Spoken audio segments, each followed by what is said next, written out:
Hi, everyone. Welcome back to WGI Voices, Teaching in a COVID Environment. I'm excited today because our guest is Kate McIlvain, the Color Guard Director at Marian Catholic High School.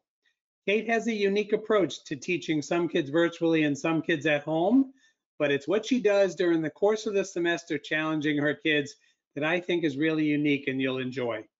Conversation today with Kate is by Andy Toth from the Color Guard Steering Committee. We hope you enjoy it. Andy? Thanks, Dale. Hey, Kate, how are you? It's great to see you again. I am great. Just, kind of living the dream during this time. Yeah.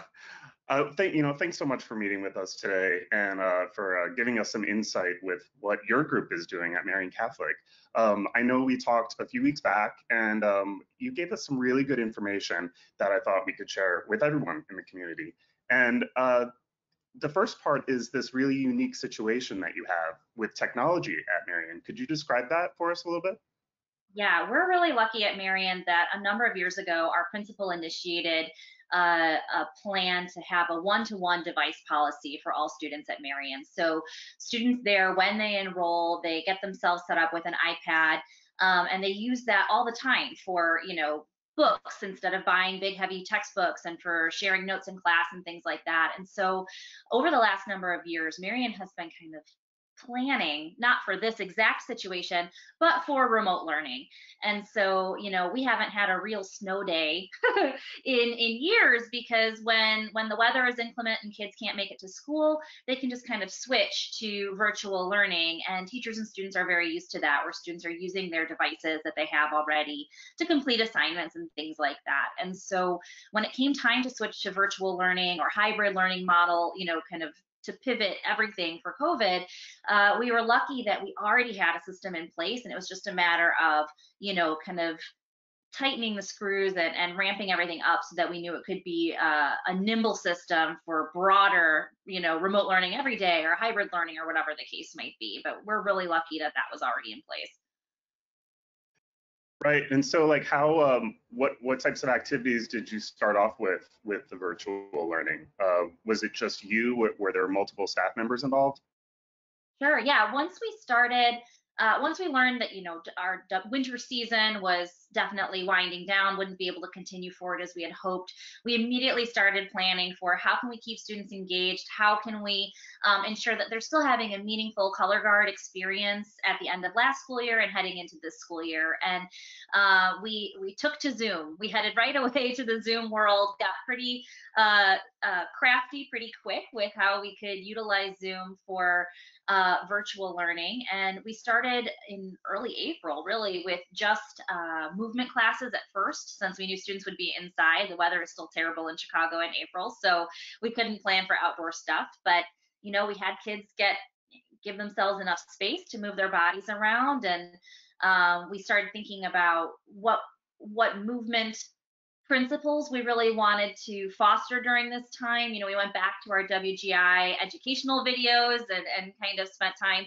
looking at those and Carol's videos and thinking about how we wanted to utilize that during that time. And then, yeah, students would sign on. We'd have, 2 or 3 staff members on every call. And, I would be demonstrating or teaching, and other staff would be watching and offering individualized feedback for our students. And that's you. That's you doing the movement classes, right? Yes.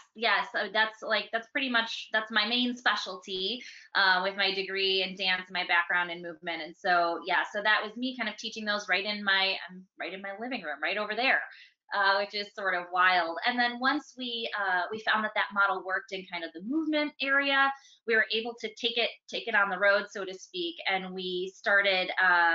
As the weather got better, we got equipment to students, and we started having, weapon sectionals, flag sectionals. The Zoom format allowed us to be flexible about time. Since I didn't have to, commute from my work in the city in Chicago out to Chicago Heights, I could, sign off of work and sign into Zoom right away. And so students were able to pick, kind of weigh in on when would be the most beneficial time for them. They found earlier in the day was better than the later in the day. They could kind of get it done right after school and still have time for homework and dinner and stuff like that. It was very cool to kind of collaborate with them on the class planning process, which we don't normally get to do.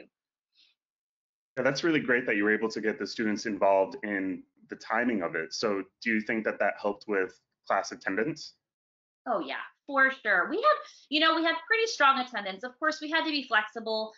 There is a pandemic on, and it's unreasonable to expect that everything can be business as usual when everything is not business as usual. But because we were able to kind of get student buy-in early on, and they were able to help shape the scheduling, and I could get direct feedback about what was working, what wasn't working, and make improvements for them as we went. That made it so that we could, they were more invested and more willing to show up. And so, like, have you switched to live learning yet at all? We have, yes. So, uh, we're lucky here that IHSA, our, kind of governing sports body, has allowed us to have in-person outdoor rehearsals, which is great. We utilize, masks and hand sanitizer, social distancing protocol, all kinds of safety measures are in place to ensure that we can be together safely. But what's neat is that we can do that in person, and we can also, on a moment's notice, pivot back to virtual if we need to. There were a couple times when we had nasty weather on the forecast, and we thought, like, well, there isn't really a space in the building big enough to accommodate all of us safely. Let's just make this a sectional at home. And kids were like, cool. We were able to just say, never mind, don't come in. And we didn't lose the time or the training or the togetherness, which are all really important things during this time. So what is tell us a little bit, like, what is the day in the life of a Marian Catholic Guard performer? They're going to school now. Are they doing both virtual and live learning? Yes, Marian has a hybrid model at play right now. So about, a third of the students are at home all the time for virtual learning. A third of the students come in Mondays, Wednesdays. The remaining third come in Tuesdays, Thursdays. And on their off days, they're at home doing virtual learning. And so, during the school day, they have band rehearsal, and they run, essentially sectionals during band time, which is great. Our young students get the benefit of the experience of working with our older students and, kind of troubleshooting any issues they're having in rehearsal, so they can come to rehearsal, all the more ready when we're together. And that's really cool. We're still kind of in basics mode right now, but pretty soon we're going to start switching to kind of an assignment-based mode for students, whether they're at home or at school, where they can form small solos or ensemble groups and work together on kind of creating choreography, sort of sponsoring our own solo and ensemble contest throughout the rest of the semester, so that students can sharpen their performance skills. There's some some motivation behind being great. They'll be able to perform virtually or in person for their fellow students. There's a little bit of a grade behind it. So all of that will kind of help, we hope, sort of fill the void that's left by not having as ample of a competitive season as we normally would at this time. We're usually, already waist deep, in marching band and BOA season at this point. Yeah, I mean, it's a very competitive marching band. Also, the Winter Guard season too. I'm wondering who's there during the day. If you have a full-time job, the rest of the staff, they all have full-time jobs. So who's there with them during the day? Yeah, so yes, I am, full-time here at home right now during the day for my regular job. And so our band directors are there. So Mr. Bim, Mr. Murrah, Mr. Macropolis are all at Marian every day, working with students who are there in person, and also curating opportunities for virtual learning for the students who are at home. And so a lot of times I'll just communicate with Mr. Murrah. I'll say, hey, can you make sure today that when Color Guard are working in their small groups, with their senior leadership team, that they are working on X, Y, or Z. We really struggled with that last night in rehearsal, or something like that. And she can, push that out to the students who are at home and to the students who are at school, to make sure that they're kind of staying up to date, staying active, and staying, sharpening their skills for whatever is to come. It sounds like you really use the leadership team a lot in the learning throughout the day, right? And you would know because you went to Marian. you were once a member there. Something I'm so proud of at Marian, and having been a part of too, is the senior leadership aspect, and juniors, the upperclassmen leadership aspect. No one does it like Marian Catholic does it. We rely really heavily on our upperclassmen to take the lead on running sectionals, on helping to train younger students, on not only the technical aspects of, playing your instrument or spinning your flag or whatever, but also on the person parts of being in band. They take the lead in showing students, this is how we line up, this is how we do this is how we do that, this is what it's like when Mr. Bim's talking to us at the end of rehearsal.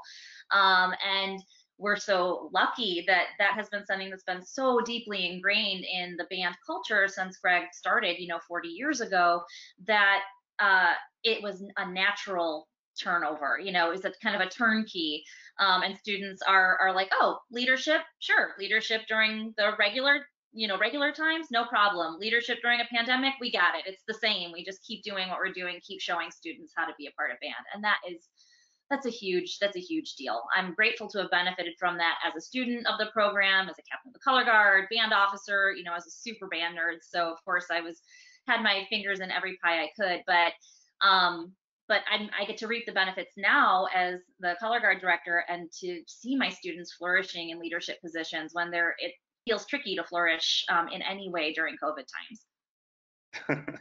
I love what you do with the word flourish there too. Thank you. Oh, yeah. Yeah. We're also doing plenty of those. Don't worry.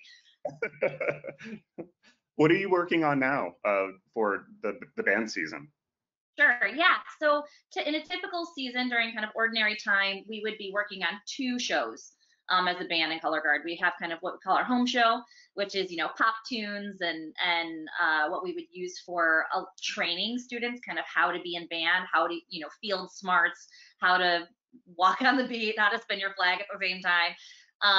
And that's what we use for our home football games, halftime. And then we usually have a competitive show, which is, much more, a little more elevated, more complex, longer, more artful, the normal marching, BOA marching band thing. And so this year, since there is no BOA, we're taking our home show and elevating it, kind of ramping it up to meet some of the performance standards we would typically tie to a competitive marching band show, with music that's typically tied to our home show, so that it's still accessible and fun and engaging for the folks we'll be performing it for in October. Our football season's been shifted to the spring, but our plan is still to host performances for the community, socially distanced, obviously, with all safety measures in place, but for the communities, that they can come and be together with music, which is, we feel a very important opportunity to provide for folks during this time. And I'm wondering too, because Marian doesn't have the luxury that some high schools have, where there's a junior high program that feeds into the high school. This is a private high school, so you're getting people fresh for their freshman year. Can you tell me a little bit how those people are taking to it? You know what? They don't know any different. For them, this is what freshman year is always like, and always will be like now, as far as their memories of freshman year go. Yeah, we do have more than 50 feeder schools that feed into our program. We don't have really an audition process, more like a placement process, so we can get a sense of where students go. But if you want to be in band or color guard, whether you've never danced before, you've never touched an instrument before, you can be in Marian's band and performing at that national level in a competitive BOA season. And we rely a lot on our student leaders to make that happen. That's why that's an important part of our program. And so this year, it's no different. We have a lot of different students coming in from all over. It's pretty neat.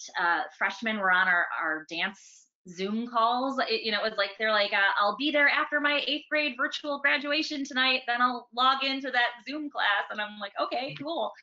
But what we found is that with our freshmen, and also with folks who are training on new pieces of equipment, maybe our rising sophomores who are going to be on rifle for the first time, or rising juniors who might be on saber for the first time, we've actually found sort of a happy accident that comes along with students zooming into class for the first few weeks, is that they seem braver.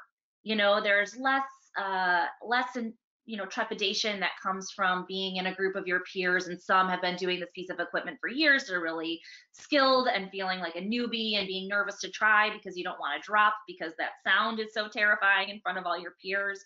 Sort of that perfectionism that's just so pervasive in our culture these days, it's sort of washed away when students are just in their own backyard. Even though I'm seeing them, our fellow staff are seeing them, They were our freshmen on flag and our rising sophomores, juniors, and seniors trying weapon for the first time were braver.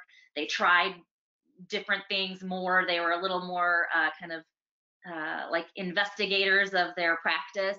And what was so cool about it is that once we were in person, it wasn't like we'd lost time. It was like we could already spin together. You know, there, of course, there were errors and mistakes, tons. We're still learning a lot even today, but you know, they just came together fresher. And so that's something I would take with me forever. It might be a great idea for all of our rising sophomores, juniors, and seniors to Zoom in the future, even hopefully when things are not in COVID times anymore, because that was such a benefit to them. Why would I diss that, even though COVID won't be around hopefully very soon?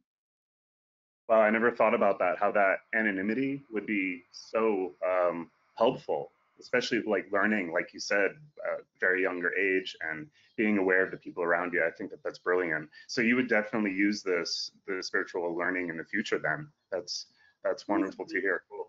Yeah, and if we're not using this time to learn from it and see what we can do, you know, in this moment and be creative and kind of crafty about how we can take advantage of this time, even though it's not the time we would have liked to have been in, then what are we doing? You know, we might as well do that. So I'm really excited to see what more we can learn from the rest of a marching season, and certainly what our winter season will look like when we get there. Yeah. Wow, this is such helpful information, Kate. Thank you so much for meeting with us today. If anyone has any questions and wants to know a little bit more from Kate, they can email her or email through me at a.toth@wgi.org. This was really great, Kate, and I'm really looking forward to seeing Marian Catholic Color Guard come out again. Yes, us too. Thanks so much, Andy. This was awesome. Thank you. Thanks.